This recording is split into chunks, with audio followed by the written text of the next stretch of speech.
Então, na sequência agora. Tá? Então, questões mais concretas, teóricas e práticas. Tá? A partir do modelo que eu já anunciei, né? Partindo daí. Primeira, que é atualmente, novamente, e não pela primeira vez, é claro, emergencial, atual, né? E pode ser, além do que já é, né?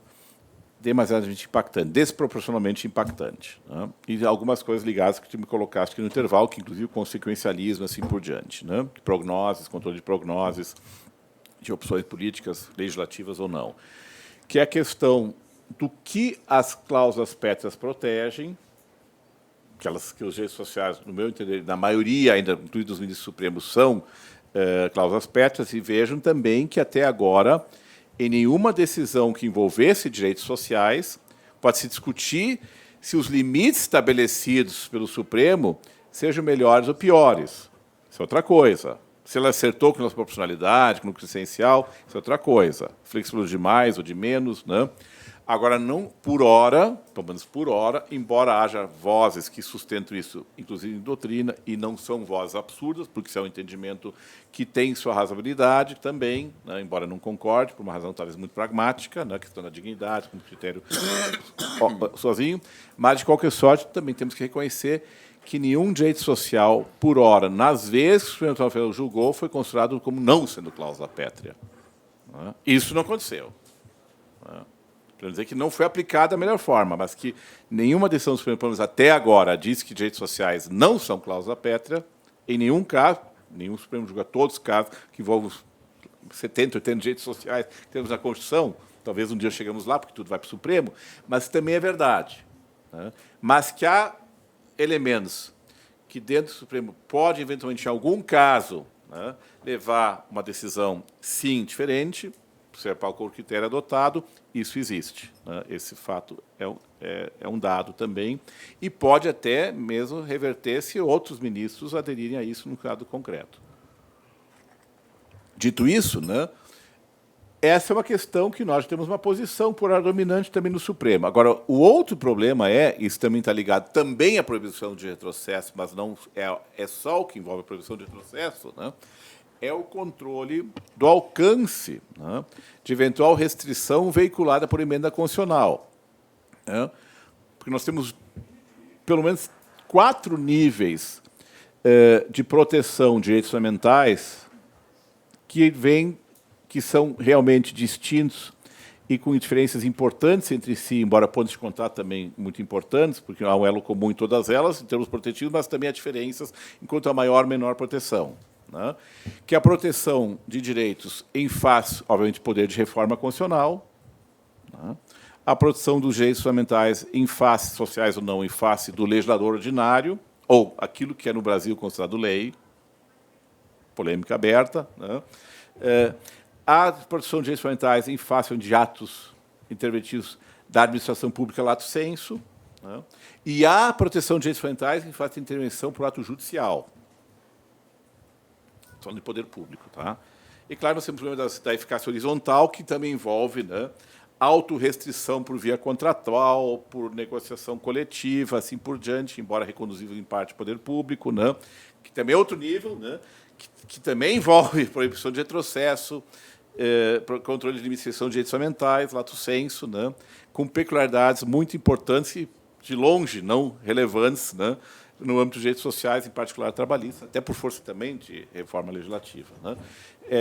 Então, é claro, nós temos que ver que esses níveis formam um pacote, né, que tem elementos fortes em comuns, mas não pode ser tratado da mesma forma, porque eu posso, sim, dizer que num caso é inconstitucional, no outro não. Por quê?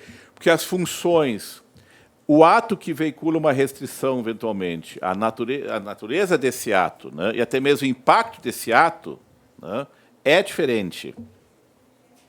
É diferente.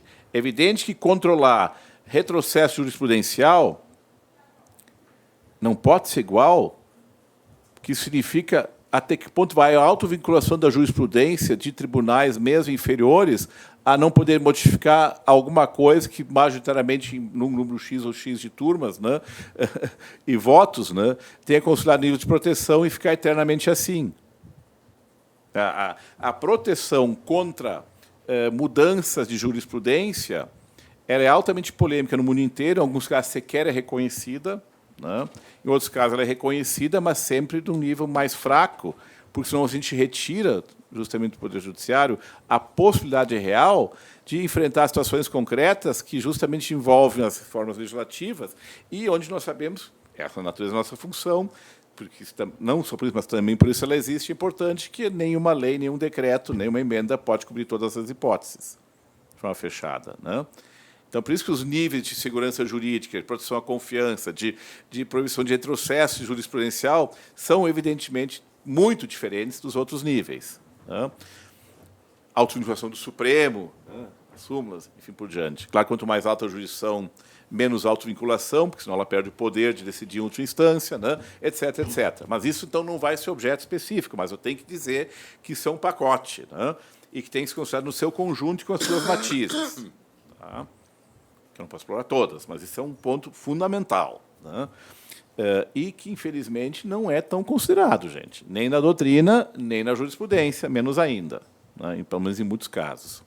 Bem, dito isso, né, vamos ficar, então, realmente no que é o mais, tem sido mais importante, em geral, o mais importante, né, até pela universalidade dessas decisões, das opções, pelo impacto geral dessas decisões, que é, evidentemente, reforma constitucional, acima de tudo, né, e de todos, e as mudanças legislativas ou, né, medida provisória, decreto, né, no Brasil, lei, né, e assim por diante.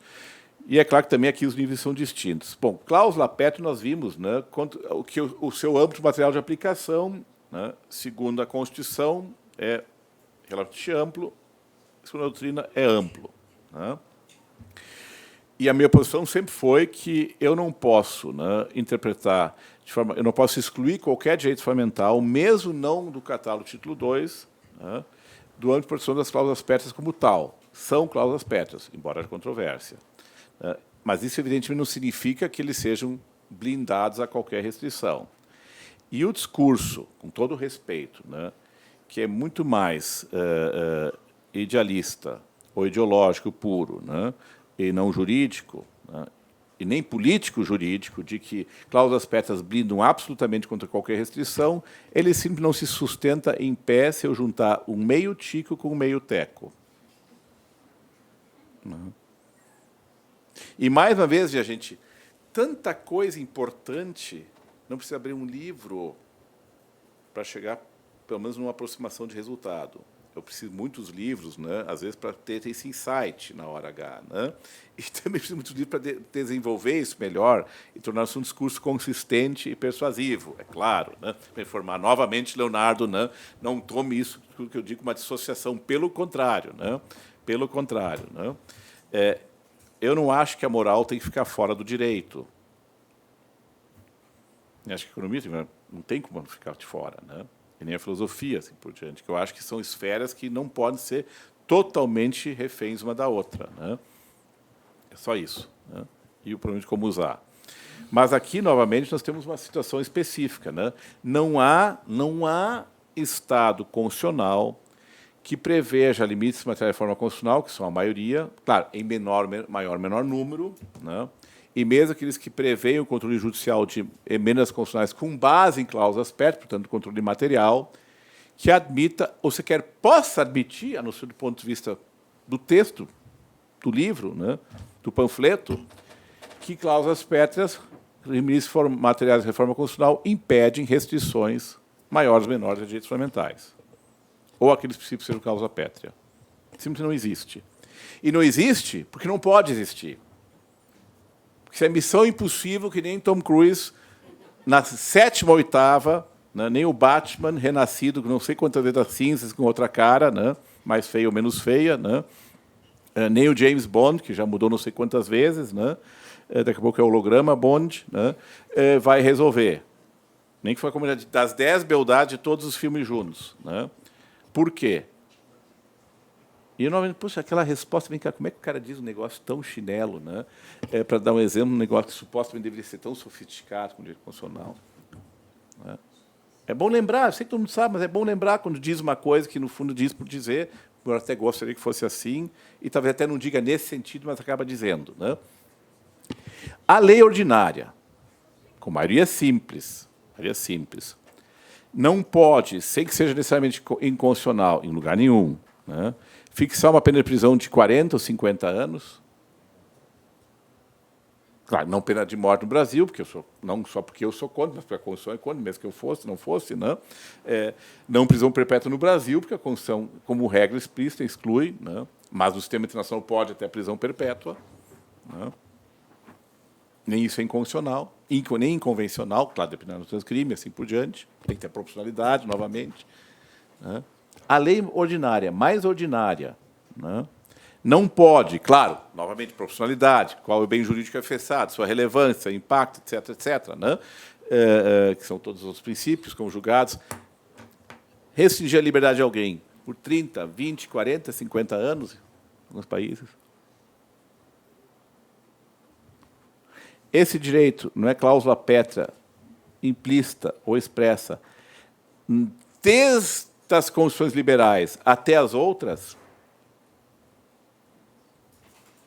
Nem no regime soviético, pelo menos formalmente, porque em todo regime ditatorial, né, seja direita ou esquerda, né, isso não vale muito quando o poder quer que não quer que valha, mas nos códigos, nas constituições não consta isso, e vale para todo mundo desde que não seja subversivo, dissidente ou inimigo. Né? Vem cá. Então, a lei não restringe um dos mais elementares direitos de todas as ordens, não estou falando de propriedade, de todas as ordens jurídicas, e mais sagrado, mesmo sendo cláusula pétrea, não tem que ser assim. Eu posso permitir direito de reunião com armas, só porque eu quero me reunir com armas? Não é legítimo dizer que arma, quem sabe, a arma não pode? Né? Quem sabe eu não posso, numa reunião, né, dizer que tem que matar todos os homossexuais? Isso não é discurso do ódio? Isso não é incitação à violência? Isso é fim pacífico? Claro que não é, né, minha gente? Mas o fato é que isso não é limite ou da Constituição ou até legislativo, quando está na Constituição. Isso não é cláusula pétrea, o direito de reunião? Precisa dizer mais? Precisa dizer mais? Tanto é que em Constituições, eu dizia que as cláusulas pétreas são intocáveis, porque na Alemanha se chama as cláusulas pétreas de garantias de eternidade. O nome é muito mais forte. Ewigkeitsklausel, cláusula de eternidade. Não é nem limites materiais à reforma qualificados. Eles dizem que esses limites são, esses bens são intocáveis. Não dizem não são tendentes a abolir, que é completamente diferente. Dizem que são intocáveis. Isso também é uma fórmula para mostrar a importância disso, o quanto, né, ele deve ser preservado na sua identidade essencial. Isso é como dizer não devemos matar. A vida é intocável. E ainda assim negociamos o aborto, devemos verificar se na eutanásia, assim por diante. Acho que todo o resto pode até lhe dizer quais os limites para lá e para cá. Né? Então, portanto, é evidente que uma emenda constitucional não suporte, como deve, em muitos casos, esses direitos, até porque a identidade essencial dos outros seja preservada, inclusive de os trabalhistas entre si, né? Ou de outros direitos sociais entre si.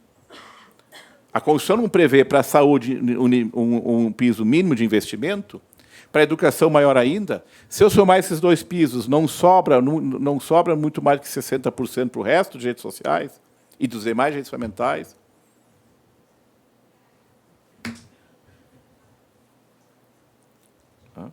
Que ficam com menos, necessariamente com menos, ainda que sejam importantes.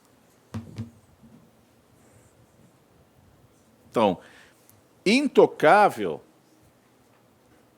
não é ninguém. A questão é onde pode ser tocado, não leve novamente isso para um lado malicioso, né? Por quem pode ser tocado e até onde pode ser tocado, restringido. Né? Nós estamos aqui. E é claro, então, qual é o sentido das cláusulas pétreas? É proteger, nós sabemos, a identidade material do núcleo essencial da Constituição, o DNA da Constituição. Porque no DNA, é claro que a gente pode mexer no DNA. A ciência permite, já há muito tempo. É claro que a gente pode mexer na Constituição e derrubá-la toda. Né? A questão é que a ordem constitucional constituinte originária diz que não pode. E aí Carl Schmitt, que é tão danado assim, né, é danado de bom, né, para os dois lados. Né? É danado de bom. Que é dele a fórmula, claro, a ideia de poder constitucional derivado não é dele, mas é dele a fórmula jurídica, né, constitucional, de que o poder constitucional é potência e o derivado é competência. E, por ser competência da potência, ele é jurídico limitado. E, por ser jurídico limitado, ele pode tudo, menos mudar seu próprio limite e sua própria competência. E também não pode não só mudar a sua própria competência, como também, usando a sua competência, reescrever o núcleo essencial de uma Constituição que ele está ali para preservar, embora, obviamente, não sempre da mesma forma, porque a dinâmica muda, senão não é um documento perene, mas passa a ser um documento legislativo qualquer. Né? Essa fórmula é dele. E por isso que Carl Schmitt já dizia, isso também é dele, né, que não precisa haver limite material expresso algum numa Constituição. Algum. Né? Porque sempre a identidade constitucional e o fato do poder regulador ser competência e não potência é, por si só, um limite implícito. Isso não tem que estar escrito em lugar nenhum, desde que eu parto do pressuposto de que nós temos uma Constituinte originário e nós temos um poder constituinte derivado, desde que vale essa regra do jogo. Isso é dele, não é de outros. Outros copiaram, botaram nele, citaram, tudo bem, ou não citaram, disseram, né, que é o Carl Schmitt, então não pode citar, né, por diante. Mas isso protege as constituições, inclusive a democracia. Claro, ele é mais liberal, protegeu o núcleo liberal da Constituição, como outros. Mas isso é aplicável, isso é universal. Uma Constituição de Direitos Sociais tem mais cláusulas pétreas, também se aplica. Tá? Bom, dito isso, né, a nossa Constituição, goste ou não goste, ela diz exatamente isso, e não podia deixar de dizer, porque os alemães, outros disseram que intocável, que é eterno, tiveram que reconhecer. Se eu quiser não transformar alguns direitos em absolutos e outros direitos em nada, já que todos são fundamentais, todos têm um núcleo essencial, eu não posso deixar de fazer restrições recíprocas. Claro, elas podem ser mais fortes, menos fortes, conforme o tamanho do direito, conforme também alguns limites textuais da Constituição, que dão também forma mais robusta ou menos robusta dos essenciais, regra, princípio, tá? Que etc, etc. Nós vamos ver na sequência exemplos. Tá? Então, disseram, intocável é só o núcleo essencial. O que não pode é dessubstanciar, né? É esvaziar, né, aquilo que é essencial. E núcleo essencial, tem mais essa, já para adiantar. É que tem uma tendência, que isso está escrito em livros, né? E é evidente que a gente escrito em livros acredita aquilo que é certo, né? E às vezes aquilo também é dito no sentido certo, mas é dito de uma fórmula errada e induz a coisas erradas, né? Núcleo essencial nunca foi e não é conteúdo mínimo de direitos. Núcleo essencial não é núcleo mínimo de direitos. Núcleo essencial é essencial, maior ou menor, conforme a natureza do direito. Por isso que ele é essencial, não é mínimo. Por isso a expressão essencial não é mínima. Né? O núcleo essencial do direito à vida, minha gente, é todo o direito à vida, não é? Não existe alternativa, não? Se eu excluir a licitude de quem mata em legítima defesa, o que sobra do direito à vida? Nada. É tudo ou nada. No seu direito à propriedade, com função social, é um dos direitos mais submetidos à limitação da paróquia, mesmo na sociedade liberal. Direito de vizinhança, contrato, por diante. Quando é uma regra estrita como proibição de tortura, Mas, como é regra, a própria regra já é o núcleo essencial. Aí pode dizer que não posso, por reforma constitucional, tirar. Ou dizer que cabe tortura. Só um pouquinho. Não, obrigado. Então, é claro, isso também varia. Mas não dá para dizer. E a nossa Constituição, nesse aspecto, é muito sábia. Inclusive textualmente. Né? Não só objeto de liberação, emenda constitucional tendente a abolir. Tendente a abolir não significa duas coisas. Não pode abolir, não pode tirar da Constituição. Portanto, qualquer diversidade não pode definitivamente ser tirada da Constituição. Isso é claro. E a felicidade da nossa formação constitucional é muito significativa. Porque, ao dizer não pode nem ser tendente a abolir, ele está dizendo que não adianta tomar uma medida que não, uma emenda que não mexa no direito em si. Eu não estou tirando direito à Constituição, mas a a emenda constitucional está, né, paralelamente, né, contornando a abolição do direito, restringindo ele diretamente de tal sorte, né, que é quase uma abolição fática, né, ou claramente, né, violador desse núcleo essencial identitário do direito, né, seja protegido de jeito que for. Né. E é claro, aí sim, se ele é mais forte ou menos forte, é evidente que no campo das cláusulas pétreas, né, nós temos uma proteção reforçada, é claro, né, por isso é a cláusula pétrea. Né. Então, o núcleo essencial também tem que ser interpretado de forma mais generosa. Né, mais generosa. O tendencial não pode simplesmente... Não basta não chegar perto. Né. O tendencial é qualquer tendência que efetivamente possa levar à solução. E só o caso, lamento, não tem forma, só o caso concreto pode resolver. E nunca foi diferente. Né? E o nosso Supremo diz isso. E não pode ser diferente. O que nós podemos discutir se é bem ou mal versada, né, a questão do núcleo essencial. Mas não a forma. Portanto, o limite material não impede e nem pode impedir restrição de direito, seja qual for. Né? Como regra. Né? Senão seria o seguinte, a lei pode botar alguém 30 na cadeia, a Constituição não pode botar um dia. Menos de 50% dos deputados presentes podem mandar fazer isso por acordo de liderança, gente. 4, 5 meio gatos pingados lá, conversam suas bases, ou nem conversam, pegam um mandato, se ajustam lá e dizem, não, vamos agora botar 35 anos de cadeia. Para que não pague as contas.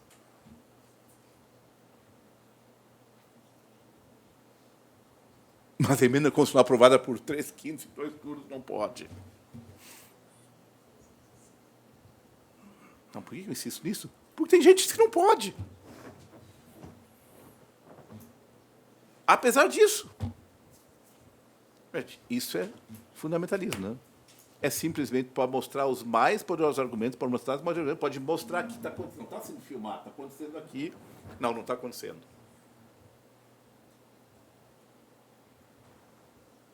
Certo? Aqui não precisa de filosofia, mas precisa de raciocínio e no sistema constitucional. E, claro, o sistema constitucional tem filosofia. Né? É por isso que ele existe, é por isso que a concepção poder constitucional derivado vem de uma concepção matriz, que pode ser mudada um dia, alguns querem que mude, da filosofia política. Iluminista, né? Rousseau, Sayers e por diante, com um conjunto de autores. Indo mais adiante, concretamente, então, limites, reforma constitucional, protege o núcleo essencial dos direitos e princípios, mas, evidentemente, isso tem que ser somado a outros critérios. Né? E esses critérios também têm a ver com, paralelamente, também têm a ver com os limites legislativos a direitos fundamentais, né? Que também existe, também podem. Né? Mas, evidentemente, quando se trata da cláusula pétrea, a margem de liberdade de conformação do legislador é muito mais apertada, ou até pode ser zero. Até pode ser zero. Quando ele viola frontalmente regra constitucional explícita. Tá? E proibição de retrocesso, na verdade, também é isso, mas não é só isso. Né? Porque a proibição de retrocesso... Ah, o senhor abandonou, por exemplo. Não, não abandonei, continuo escrevendo. E agora mesmo, na nova edição do livro de Direito Constitucional Ambiental, nós estamos tentando ainda especificar melhor, né, que esse indúbio por natureza, sem também tornar absoluto, porque também ali não pode ser absoluto, mas mais força na questão biocêntrica, né, para essa nova concepção do antropoceno e de outro papo. Né? E é claro que quanto mais se trata de uma norma, de um direito fundamental, que tutela pessoas em situações de desvantagem, de assimetria de poder, seja em qualquer relação que seja, né? De poder econômico e de dependência, como é o caso de trabalho, evidentemente mais restritivo, né? Mais limites tem que ter, né? A liberdade de conformação legislativa, em qualquer nível que seja. Vamos já deixar bem claro isso, né? Talvez no direito de trabalho, já consumiram alguns níveis, né? E direito de infância e juventude, de idosos, assim, tantas questões, é claro, né, que sempre o ônus argumentativo e a limitação de intervenção tem que ser muito maior, e também cada caso são muitos direitos, quanto mais realmente isso é um direito, então, porque é essa questão da ponderação em concreto, não em abstrato maior, vale mais ou menos, né? Isso tem que ser levado em conta. É evidente que as consequências de um trabalho intermitente, né, aliás, que já estão se verificando, né, são brutais, né, comparadas se fosse assim, tudo bem, a Constituição não manda pagar, nem a regra constitucional, vamos dizer, eu sei que tem gente que não gosta, mas isso não tem como mexer, que é o mínimo de liberdade que tem que ter. A Constituição não diz que tem que pagar esse salário à vista, como diz. Cláusula pétrea é 13º salário não pode tirar da Constituição, nem por emenda constitucional. Que no Brasil, goste alguns ou goste não, né? Seja 13º salário de 15 mil, de 20 mil, 50 mil, de R$900, não pode suprimir esse direito. Agora, eu posso dizer o seguinte, o 13º salário de quem ganha pouco, que, aliás, infelizmente, é a maioria, né? Ele, mesmo sendo um 13º salário, o parcelamento dele pode ser inconstitucional, mesmo em 2 vezes. Agora, talvez o do nosso, o meu ex, que agora vai ser menor que o... Não, o salário vai ser igual, né? O ex que não vai ser mais igual, estou perdendo, né? Por isso me convide muitas vezes, tá? É claro que o salário do magistrado, trabalho com todo respeito, né? Se eu tiver que garantir trabalho decente, trabalho decente, preservar os direitos mais essenciais, eu posso. A Constituição não exige que seja paga à vista, gente. E não é razoável dizer, né, que, eventualmente, se é demonstrado poder público não tem como pagar naquele momento tudo isso, né, porque não entrou dinheiro, né, ninguém vendeu nada, né? E sem vender nada, ele não tem como...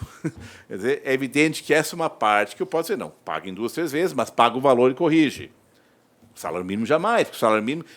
Não, vejam bem, é claro que o 13º salário como tal, como direito fundamental, não é nem um direito humano do sistema internacional, nem por nada de pessoa humana diretamente.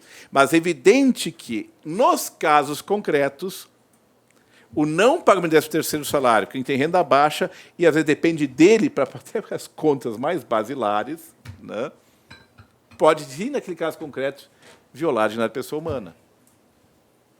E é por isso que posso dizer claramente, você dá uma posição, assim, só para dar um exemplo, né, Constituição não exige, nem como regra, que se pague à vista o 13º salário. Qualquer introdução nesse sentido é simplesmente, absolutamente inconstitucional, porque viola o sentido literal do texto da Constituição. Agora, eu posso perfeitamente sustentar que, quanto mais baixa a renda, ou não posso sequer fazer parcelamento, porque aí nós estamos metendo, sim, num efeito reflexo, fato da pessoa humana e sobrevivência, ou, eventualmente, conforme a renda, demonstrado cabalmente, seja pelo poder público, que realmente ali houve desencaixe não voluntário, não por má gestão, não por sei lá o quê, não por fraude, não por desvio, né? Que realmente, para eu preservar o essencial, que é o salário, que isso não por diante, talvez tenha que parcelar em 2, 3, 4 vezes o 13º salário, ou até mais para um grande salário, de forma excepcional, proporcional, que nem a Constituição exige que seja vista, porque senão estamos falando de um direito absoluto, minha gente, né? Mas veja que a liberdade de inscrição é muito pequena. Como a regra, que isso é regra, pagar o 13º salário, o máximo que eu posso fazer é explorar o espaço que a própria regra dá. É que nem com tortura. É o que eu chamo de dimensão absoluta relativa. Eu falo em 3 dimensões da pessoa humana. Absoluta, relativa, absoluta e o absoluto relativo. Isso é novo, depois do debate com o Alex lá no NOESC, alguns anos atrás, né, no texto, essa terceira parte. Né? Por que é absoluto relativo? Também vale para o núcleo essencial e regras, que a regra continua veiculando um conceito indeterminado. Claro, mesmo salário mínimo. Tem que pagar salário mínimo, mas qual é o salário mínimo? Qual é o valor? Como é que tem que calcular? Constituição dá parâmetros que a gente sabe que não são cumpridos, né? Parte. 13º salário. Mas o que significa 13º salário? Tem que ser igual, pode ser maior, tem que ser maior, tem que ser proporcional ao número de meses, 13º tem que ser... Poderia ser. É uma opção legislativa que diz que ele é igual, que é igual ao salário que eu recebo. Não é verdade? Não. Tortura. O que é tortura? É regra estrita. Não pode torturar. Mas mesmo assim eu preciso ter uma definição jurídica normativa de tortura. Porque senão eu não sei... Como é que eu vou diferenciar maus tratos e tortura? Existem os dois conceitos. Ou tudo é tortura, ou quase nada é. Então, também é um conceito determinado, apesar de ser efetuado em regra. A regra diz não pode torturar, mas a regra tem um suporte fático, que não diz o que é tortura. Essa é a dimensão relativa do absoluto, porque eu não consigo dispensar a aplicação da regra da definição de qual é o suporte fático dela. E de suporte fático da regra existe dogmática, existe interpretação sistemática, existe ver os casos que acontecem, os topos, às vezes análise até médica, psicológica, o que é sofrimento devido, o que eu não sei o que é. Né? E, portanto, não existe in claris cessat interpretatio, nem na regra mais estrita. E ali está o relativo, que é inescapável. Não é ponderação no sentido da aplicação da proporcionalidade, gente. Aí não é. Não é ponderação razoável da proporcionalidade, colisão, que é regra. Mas é uma espécie de ponderação nas escolhas que eu faço, que eu deixo dentro do círculo de proteção, que exclui o círculo de proteção. Para não colocar o cara na cadeia, eventualmente, porque tem um supapo um pouco mais forte. Mas colocar o cara dentro se ele arrancou a orelha. O que é maus tratos, o que é tortura? O que é trabalho decente? Temos parâmetros, claro, para isso servem os parâmetros legislativos, normativos, dogmáticos, casos. Né? Núcleo essencial, trabalho decente, o núcleo essencial, a gente vai escrever sobre isso, né? Que permeia. Né? Claro, cada um pode chamar o decente de outra forma, tem uma forma que explica melhor, né? Mas vamos usar o trabalho decente, que é, no meu sentido, se eu não estou enganado, né? a mais operacional, vamos a mais utilizar no jeito de trabalho, aqui uns sentidos diversos. Né? O que é trabalho decente? Mas é evidente que o trabalho decente, assim, um diante da pessoa humana e outros, é uma fórmula que, como tal, permeia todos os direitos trabalhistas. Que também são subsistema dentro de outro sistema. Bom, eu já estou indo muito longe, tá? Só quero demonstrar alguma... Não tem tempo. Até 5 horas para fazer. Mas assim... É que eu preciso colocar isso no contexto maior. Não se explica cláusulas pétreas, não se explica onde vai ter a sua produção, que sempre é um esquema geral, né, que vai ter que ser concretizado, né, sem colocar essas coisas devidamente no seu contexto e mostrar como elas dialogam entre si. Né. É evidente que, mesmo que não seja cláusula pétrea, nós sabemos disso, direitos fundamentais não são imunes à restrição, mas também não são carta em branco, uma vez que são fundamentais, se for na forma da lei, pode. Né? Claro que não. E é por isso que nós temos que ter outras garantias na proteção contra o legislador ordinário, contra o poder administrativo e assim por diante. E aí entram outros princípios. O princípio da legalidade, o princípio da reserva legal, mas não vale para a reforma constitucional, evidentemente, o núcleo essencial, a proporcionalidade, porque a proporcionalidade ou razoabilidade, ou que queira que eu chamar isso, né? Mas que cumpre a mesma função, com uma outra menor consistência, estrutura mais controlável, mais metodicamente correta, etc., para discutir, né? Essa também tem que ser aplicada em cláusulas pétreas, para eu saber até onde é o tendente, ou não. Preciso desses critérios. A segurança jurídica, a produção da confiança legítima, é um outro critério que tem que ser embutido. Proibição de discriminação, não impor uma medida restritiva discriminatória que alcança apenas um grupo em detrimento de outros. Então, mesmo a proteção com base nas cláusulas pétreas não dispensa na sua concretização, e não fica só no núcleo essencial, assim por diante, naquela coisa mágica, né? Mítica quase, né? Precisa de créditos adicionais, né? Até para definir o que é esse núcleo essencial e para ter controles adicionais até prévios ao núcleo essencial. Porque uma emenda constitucional interventiva ou uma lei restritiva de um direito fundamental já pode ser inconstitucional do ponto de vista material, não estou falando formal, do ponto de vista material, antes de chegar no núcleo essencial. Basta violar o princípio da proporcionalidade. Deveria bastar, né? Que é uma medida restritiva de direitos, mais ou menos qualificada, com mais ou menos legitimidade democrática. Eu não preciso chegar no núcleo essencial, que é a parte, mas não preciso nem chegar na ponderação alexiana, na lei da ponderação, que é o terceiro nível. Sabem disso? Se eu demonstrar que a restrição veiculada pela emenda constitucional a qualquer direito fundamental, inclusive trabalhista, ela já não é adequada, que não é, porque tu sempre tem que demonstrar que ela tem alguma razão legítima, não é? Esse é o mais fraco. Mas no segundo nível é que se quase todos os casos. Né? Se eu demonstrar que ela não é necessária, não é exigível, porque existe uma medida que impõe menor sacrifício, né, alternativa, e ainda assim protege os direitos, já está morto. Não precisa nem chegar no essencial.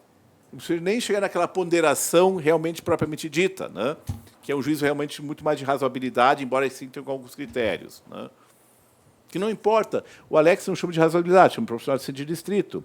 Mas o maior ponto de contato entre o princípio da razoabilidade e a proporcionalidade na versão, porque existem outras versões, metódica alemã, que não é única, né?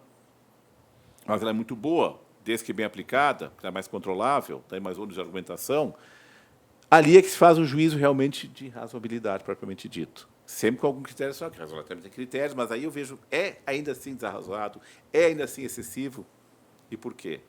Aí são os pontos de contato mais fortes entre uma e outra categoria. Né? Mas já morre antes. Né? E podemos dar um exemplo na reforma trabalhista, se bem que é legislativa. Nós também vale, porque também isso vale para o núcleo essencial, também vale ali. Né? Vou pegar o exemplo da contribuição sindical, polêmico. Né? E, é claro, tudo que eu disser aqui pode ser usado contra mim, pode ser usado mesmo, né? Porque eu não sou expert no assunto. Né? Mas já ouvi alguma coisinha assim aqui e lá de gente que entende, mas pode ser que não seja a posição melhor, né? Mas de qualquer sorte já andei falando sobre isso também, né? Não exigir contribuição sindical, todo mundo sabe aqui, muito melhor que eu, né? Dizer que a exigência de contribuição sindical como compulsória em si mesma é inconstitucional e muito mais inconvencional é o óbvio lulante, né? E nem a Constituição exigia isso de forma assim tão fechada. Isso é uma coisa. Agora, e perfeitamente legítimo do ponto de vista constitucional, inclusive até devido nesse sistema internacional. Liberdade. But, né, e aí vocês também sabem disso, é um argumento que me trouxeram, né, é um bom exemplo, que eu evitava falar muito sobre isso, porque eu não tenho todas as variáveis. Né, e aí não tenho, mas, todavia, quando também se proíbe a fixação de alguns outros tipos de contribuições que deem mínima sustentabilidade, possibilidade de operação ao sindicato, pelo menos aos grandes sindicatos que têm força, né? Aí eu estou dando aquela voltinha safada, né? Eventualmente erodindo a capacidade do sindicato de se impor, ou pelo menos negociar. Certo? Então, contribuição sindical obrigatória, evidentemente não. Né? É uma exigência até do sistema. Agora, contribuição essencial, não. E não para outras formas alternativas, razoáveis, evidentemente, né? Negociadas de contribuição que possam dar sustentação, ou pelo menos outros tipos de benefícios que possam também dar, dentro do tamanho do sindicato, evidentemente, não esvaziar a força mínima econômica, portanto, também política de um sindicato, tem que ter, né? Porque eu tenho que ter medidas que, embora não sacrifiquem, não ponham em xeque a liberdade sindical como tal, para a contribuição sindical compulsória, mas tem que ter alternativa, né? Que ainda assim salvaguarde a essencialidade do poder do sindicato, representando os seus trabalhadores, de negociar com alguma efetividade.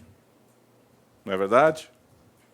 Não sei se estou errado, gente. Estou aqui Aqui eu estou no terreno minado, né? E com razão, não tenho todos os elementos aqui. Né? Mas estou dando um exemplo que, no mínimo, me parece onde esse critério da profissionalidade e comunidade tem uma relevância, onde pode dizer, não, ela também é inconstitucional, sim, não naquilo que ela substitui, mas naquilo que ela esvazia, de fato, o poder da liberdade de reunião, de associação sindical e de negociação coletiva. Mas não tem uma medida alternativa minimamente eficaz, compensatória. Dando um exemplo da discussão, gente. Muita gente já deve escrever sobre isso, todo mundo já devia saber o que estou dizendo aqui. Né? O bom dessas coisas de trabalho, Suzari, né, é que a gente é obrigado a, no mínimo, começar a pensar sobre coisas. Ainda que não tenha nada fechado ainda, ninguém tem, mas, no mínimo... Né, então, eu gosto com gente como vocês, me dá um... Pá, foi um colega trabalhista. Então, vou aproveitar já, colocar em público isso aí para discussão. Né? Foi lá até na reunião em Brasília. O que tu acha disso? Acho que, no mínimo, realmente faz muito sentido que a gente coloque no patrimônio constitucional. Exemplo. Então, vejam que onde eu quero chegar. O próprio controle constitucional, judicial, de legitimidade de reformas com base em cláusulas pétreas, não se faz só, e nem deve fazer só com a núcleo essencial. Antes disso, tem etapas preliminares que... Por que elas são importantes? Porque elas são mais controláveis, elas são menos vulneráveis a maior ou menor manipulação. Sempre exige argumentação, sempre de demonstração concreta. Por isso, eu preciso ter elementos estatísticos. Né? Aquela balela de que a reforma trabalhista, ainda mais o trabalho, ia aumentar o número de empregos. Isso se comprovou?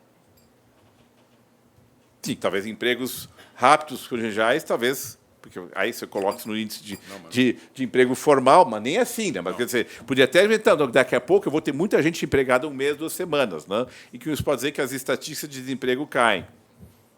Isso é fake, né? Porque aumentou, talvez seja emprego ou subemprego momentâneo. E o número dos momentâneos, né? Mas nem isso aconteceu, né? E não precisou muito tempo para não acontecer. E aí podia entrar uma prognose, que até foi colocada por gente, né? Mas não se falou, no meu sentido, suficientemente a séria prognose, do ponto de vista político, porque no político também, nenhuma prognose, por melhor que seja, por mais bem fundamentada que seja, sobrevive à decisão política dominante, seja por qual razão subreptícia for, né? Mas no controle judicial isso tem que entrar, até para dizer se não é ou não é proporcional. E até mesmo para dizer se tem impacto no núcleo essencial.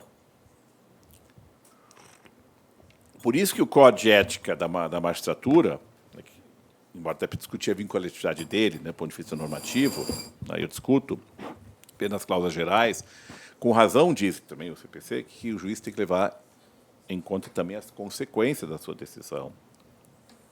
E deve levar. Tem que levar.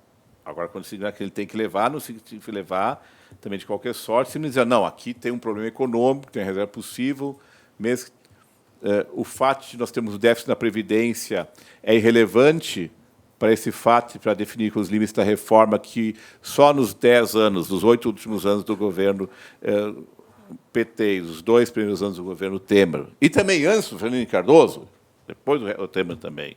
Isso não tem a ver, infelizmente, não tem a ver com partido no Brasil, né? Mas a estatística que se fez pouco antes de começar a discussão do novo da reforma foi porque era lá que ia, né? Pegar nos últimos 10 anos, mas também anterior também era assim, e sempre foi. Mais de 600 bilhões de reais, está comprovado, até sites públicos, né? Foram desviados do regime da Previdência para outros fins, inclusive Copa do Mundo e Olimpíadas.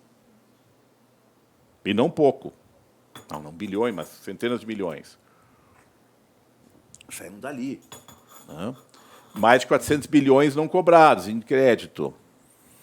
Ora, isso é proporcionalidade, isso é impacto, isso é consequência. Vem cá, como é que eu posso justificar a legislação constitucional de uma reforma que eu posso justificar? Porque se eu demonstrar que realmente, com aquela folga que em qualquer país tem, que sempre tem alguém que não paga, tem que correr atrás, enfim, por dia, mas corre atrás, né? Cobrar. Né? Eu estou realmente o buraco existe, mas o buraco não existe. O buraco só existe, no regime geral, claro, né? O buraco só existe, e não é que não tem que ser aperfeiçoado, porque, claro, esse buraco que existe agora pode ser, com prognose, realmente, com aumento da gravidade, vai ser um buraco maior. Mas, por hora, esse buraco não existe, de fato. E nem existir nos próximos 10 anos, com alguns ajustes poucos, se não fosse desviado o recurso que entra para a Previdência, que é contributivo. Nós sabemos disso. Só que diz o discurso, não, tem que fazer reforma que tem buraco. Então, claro, a prognose exige isso, consequência exige isso, né? Profissionalidade exige isso. Né? Então, o que, no fim e ao cabo, né? Seja redes sociais, seja não, nós temos limites fortíssimos ou menos fortes para a intervenção, né? Mas não temos uma blindagem absoluta para a intervenção. Mas isso só se verifica perante um conjunto de critérios que tem que se utilizar a formação nacional e levar em conta esses elementos. Né? E nunca vão ser precisos. Né? Nunca vão ser precisos. Claro, existem alguns critérios, em alguns casos de alguns direitos fundamentais, mais densos, que limitam muito mais a possibilidade de restrição. Eu já dei o exemplo do 13º. A única possibilidade que me parece legítima, né, é algum parcelamento desse que preserve o valor em condições que têm que ser muito bem vistas, quanto mais ou menos afetam, né, a vida diurna. Né, a questão da penhora de rendimentos, né, ou aposentadoria ou rendimentos, em nenhum lugar é proibida a penhora, nem aqui. Mas a questão é qual é o percentual. Né? E algo que esse percentual pode ser 0 com o salário mínimo. Ou 2 ou 3, até no Brasil, né? Porque aquele fake no Brasil, quem ganha mais de 3, né? Já é classe média, quem mais de 5 já é rico. Né? Isso é alta. Claro, não entram aqueles que não pagam imposto sobre dividendos, né? Não declaram, né? E assim por diante. Tem grandes fortunas, mas não precisa pagar, apesar de estar na Constituição. Esses não entram no cálculo. Né? Portanto, realmente, né? Quem tem nos salariados, quem ganha mais de 10 é quase bilionário. Né? Sabemos disso. Então, eu quero dizer, é claro que isso tem que ser valendo. Evidente, fundo de garantia por tempo de serviço. Mas é um direito fundamental. Ele em si, instituto, não pode ser substituído por algo melhor?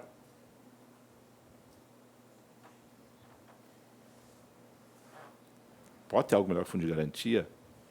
Pode, com certeza pode. Né? Especialmente do jeito que corrige, né, os valores, né, do fundo de garantia. O que no meu já se discutiu, mas é inconstitucional.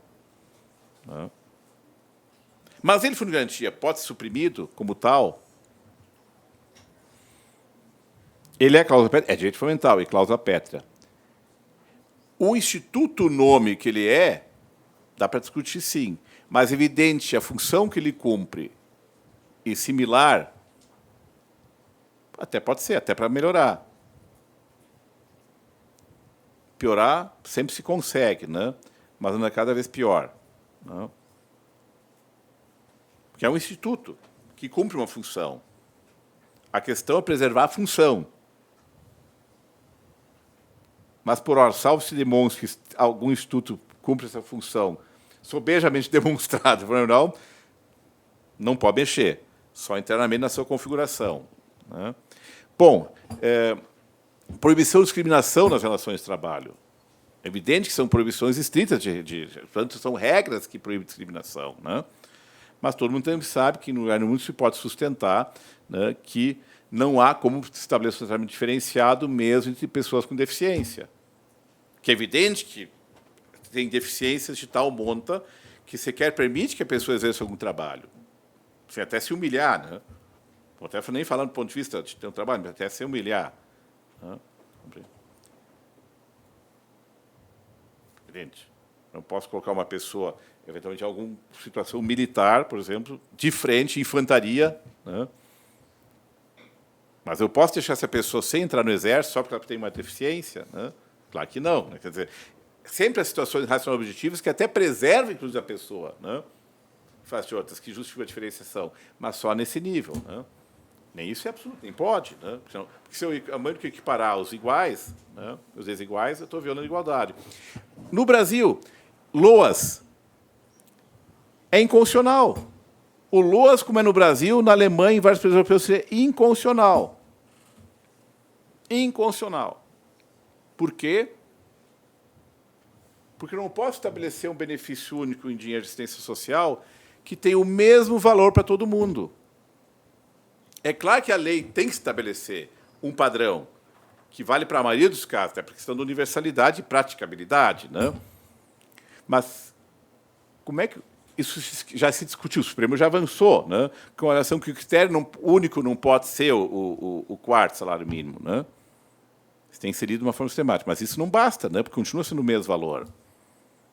Quer dizer, eu vou pagar o benefício de um salário mínimo, né? Para aquele caso. Nós temos uma idosa cuidando de uma pessoa que exige R$3.000 de medicamento, né? Mas tem que ficar em casa. Eu vou pagar o mesmo salário mínimo. Na Alemanha, o assistencial não pode ser tabelado só o valor, em alguns países europeus. Por quê? Porque eu tenho que ter uma cláusula de diferenciação. Ou seja, se eu, porque é calculado para uma família de 4 pessoas, com aluguel médio tal, com um gasto médio estimulado, realmente calculado em dados estatísticos, né, de valores de bens que as pessoas... Né, energia X é o padrão. Além disso, ainda tem auxílio moradia, além disso, ainda tem isso aqui, auxílio filhos, etc. Né? E tem o benefício, que é o chamado prestação, né, de assistência quando alguém não tem emprego, assim por diante. Seguro-desemprego, mas quando passa o seguro também tem algum benefício, que é o assistencial. Mas por que não pode ser um valor único? Sim. E se tiver 4 filhos em vez de 2? Se estiver morando numa cidade, uma região onde o aluguel médio, mesmo nas zonas mais simples, é o dobro do preço que na outra. Se tiver gasto com alimentação especial, né, por causa de doença, que é mais cara, o cidadão vai na órgão administrativo, que é no municipal estadual, mostrar, olha aqui, esse valor não serve. Né? É claro que situação excepcional, mas leva. Né? E, quando não dá, às vezes vai para o judiciário também discutir se esse critério não foi bem aplicado, essa exceção. E muitas vezes leva. Né? Vai lá o serviço social, claro, parcializado, vai fazer um estudo de caso, vai ver, ó, de fato, né? Aqui não há como atender minimamente o que seria o exigente mínimo existencial sem majorar o valor. Vamos por entanto, porque essa diferença que está na média fixada pela lei. Por quê? Porque se fixar o mesmo valor de ministério para todo mundo é violar não só a dignidade da pessoa, mas, acima de tudo, o princípio da igualdade. A nossa LOAS, nesse aspecto, também é inconstitucional por isso. Claro, isso não discute no Brasil, mas discute em vários lugares. Claro, eu posso contornar isso com outros benefícios, mas nós sabemos que no Brasil temos temos um cobertor muito curto também nessa seara, né? E querem encurtar mais. A descobertura quase absoluta de tutela social já é grande e vai aumentar. E se eu padronizar também já é errado. Bom, estou caminhando agora para o final, não falei, mas eu falei de vários elementos. Tá? Para mim é muito mais importante, né, demonstrar, ainda que não esgotando toda a matéria, limites e restrições, né, os conceitos e das variáveis e de exemplos, né, que nós precisamos, no mínimo, levar em conta, né, para colocar alguma coisa que seja minimamente respeitosa ao marco normativo e a argumento, né? E não só dizer porque eu quero que seja assim, é assim, e ponto, porque eu quero assim, porque meu filósofo de cabeceira diz assim, é isso que eu não falo em filosofia, né? Claro que eu posso ser marxista. Eu não sou marxista, mas eu tenho elementos da teoria marxista que eu literalmente acho que seguem atuais. E talvez mais atuais do que nunca. Né? Até eu acho isso. E tem coisas que, embora não sejam de Marx, propriamente dita, mas são de Hegel, né? São os elementos nucleares do materialismo teórico dialético, né? Que pode se chamar de outra forma, pode se trabalhar de outra forma, né? Não tem a ver agora com luta de classe e por diante, né? Mas com outra dinâmica, também são aplicados a ela, né? Que são fundamentais. Né? Superestrutura e infraestrutura, posso chamar de outra forma. Não da forma que o Marx trabalhava, já está superado em parte, mas a ideia central, né, disso. A própria Ponte de Miranda, aí o Molinaro, isso foi Molinaro que... Molinaro, nosso colega amigo Molinaro, foi colega do Leonardo lá em Sevilha, né, colega lá da PUC, que é pontiano, assim, ele crê a Bíblia, quase é Ponte de Miranda, né, estou brincando. Ponte de Miranda, com razão, dizia, né, que o direito dos diversos subsistemas é o mais fraco, economia, social, política, assim por diante. Né? Talvez ali ele tenha falado da realidade. Né? Ele talvez hoje não continue tão fraco em alguns setores, mas segue onde rebenta a corda, na verdade, né, ou não é ali. Né? Que, ao final de contas, o direito é dado pela política. Né? Continua sendo, então, de certa forma, o mais fraco, né? E nem por isso menos importante. Então, dito isso, tá, estamos 5 horas, 17 horas, e temos aquela meia hora, até mais, porque em tese vai ter às 18 horas, né, mas nós sabemos que existem também limites constitucionais à paciência, né, e a ficar sentado, né, até desconforto físico, né, e até no limite, quem sabe, tortura, depende do lugar onde se senta, do calor que se sente, do palestrante, né, e da fala, né, e do tema, né, enfim, todas as variáveis podem significar isso, para abrir um pouco para discussão, gente, discussão, né, porque perguntas ou discussão. Se alguém quiser, né, se não quiserem, né, eu sigo falando o que quiserem, quando quiserem. Né.